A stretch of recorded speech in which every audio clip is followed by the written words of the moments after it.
This is one of my favorite images of all time. It's by Ansel Adams.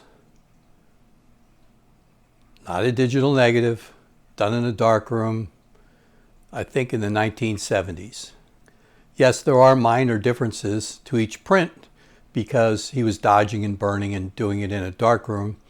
And if you notice, there's a mountain behind that oak tree. It's very subtle, but it's there. This is another one of my favorite images.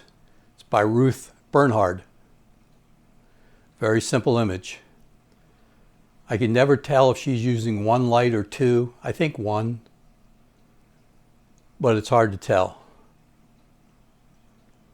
And this is an image I took during COVID when we couldn't really go anywhere, and I went down to the local park and walked around and photographed this leaf. What do they all have in common other than there's leaves in every one of them? Let's talk about it.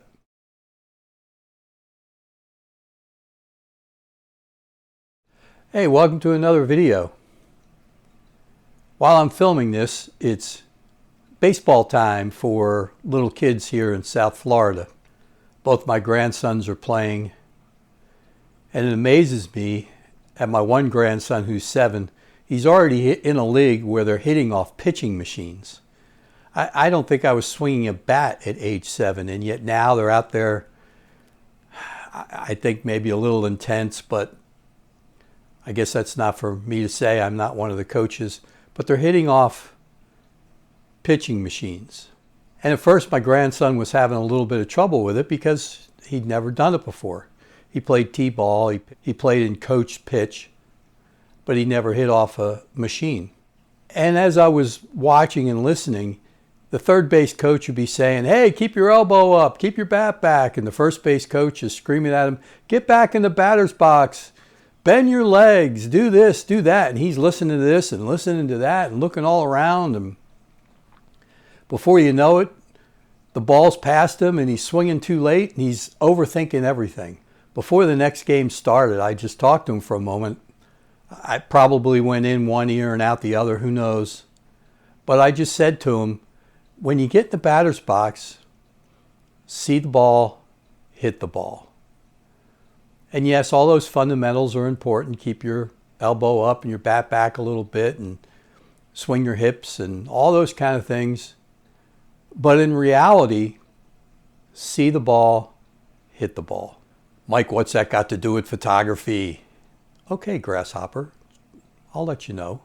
I think in today's age with digital photography, maybe we overthink things too much. Maybe there's too much going on. If you look at the Adams image, Ruth Bernhard, and even the one I did, what do they all have in common other than leaves? They're just simple images. Have a subject, take the picture. This is my Z8. It's essentially a little computer, is really what it is. And people can debate whether this is the best hybrid camera on the market or not. That's not why I'm making this video. The point is that the amount of things that that camera allows you to do versus old film cameras has its advantages, but it also has its disadvantages.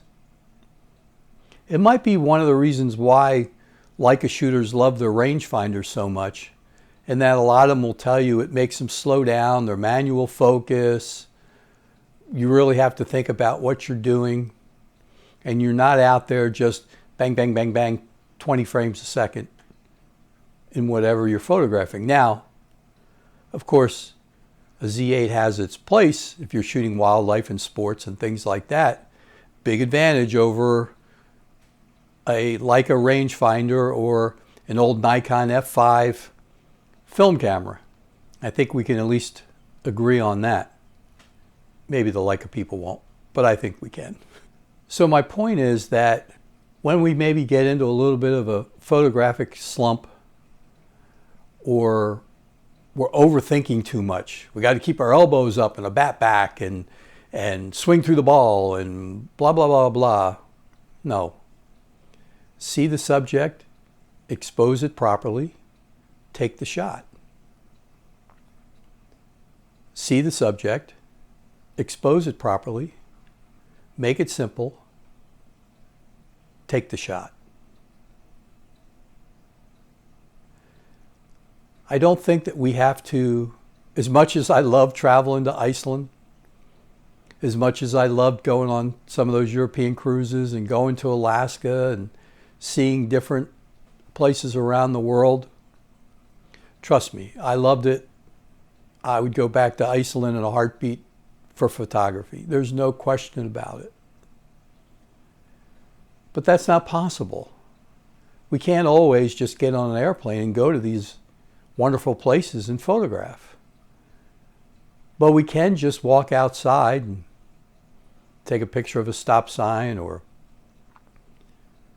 go to your grandson's baseball game and take a photograph of a bucket of balls or a bat. Very simple things. And they can make nice photographs. We don't have to worry about, are we bracketing? Are we exposure blending? Are we focus stacking? Are we doing all those things? Where's the leading lines? Where's the depth in the photo? All those things come naturally once you understand how to take a simple photograph. Go photograph a tree like Ansel Adams did. Go photograph 2 leaves like Ruth Bernhardt did.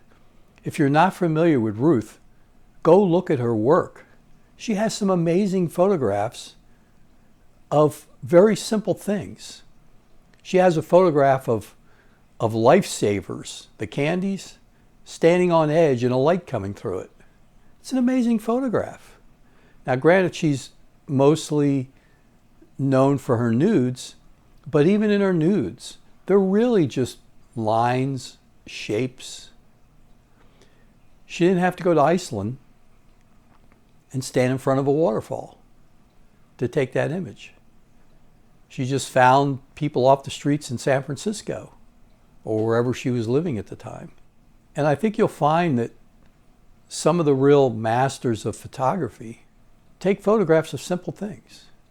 Now, I know Ansel lived in Yosemite and he had the beautiful landscapes, but in reality, he was still just taking pictures of trees and streams and the side of a mountain.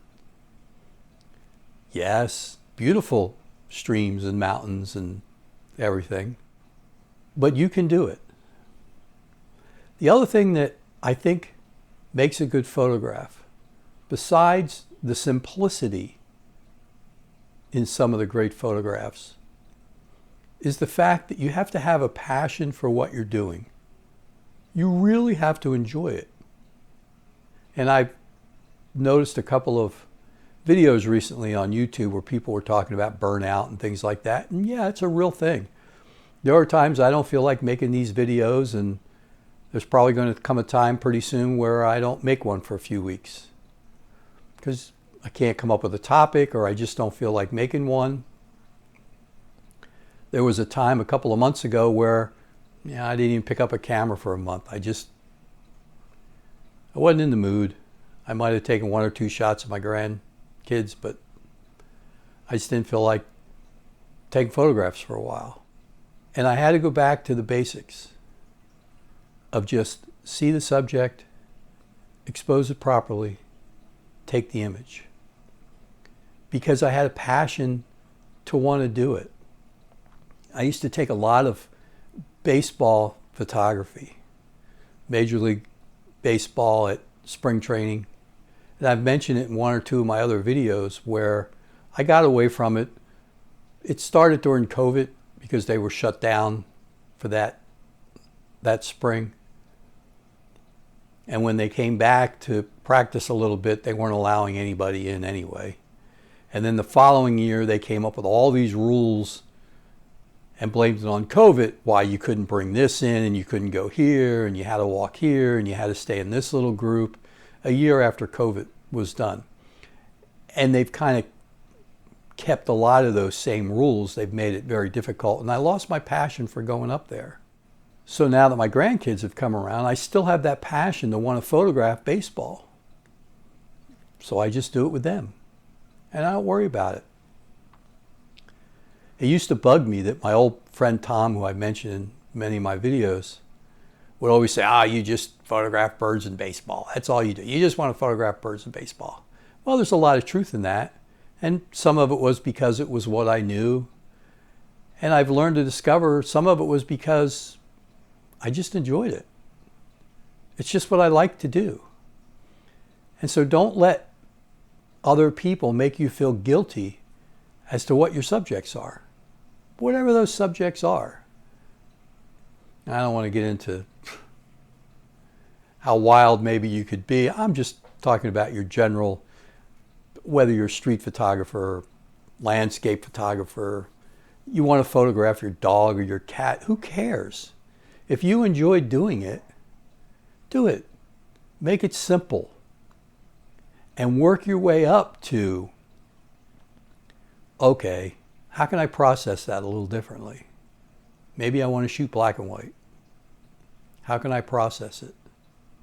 I think that's one of the reasons why I got into platinum again recently, was because in a way, it lends itself to simplicity. Find a subject, expose it properly, and you get a nice image. Now there's a lot of artistry to platinum printing. If you haven't watched some of my recent videos, you can go back and look at those where I talk about it. But again, simplicity. You know what the subject is.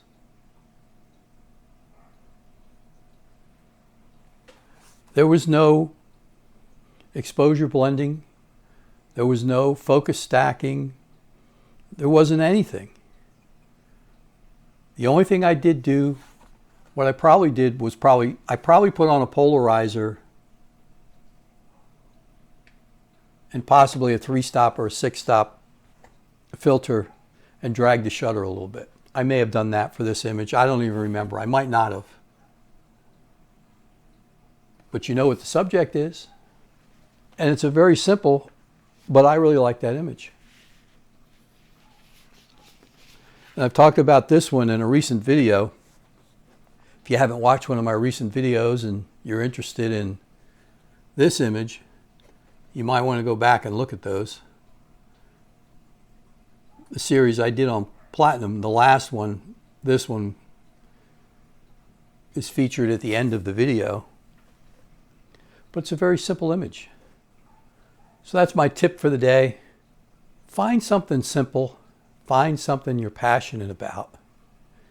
And then you can start to get back into, or if you've never learned it, how to bracket, how to exposure blend, maybe how to focus stack, maybe how to focus stack, exposure blend, and bracket all in the same image when you're shooting panoramas,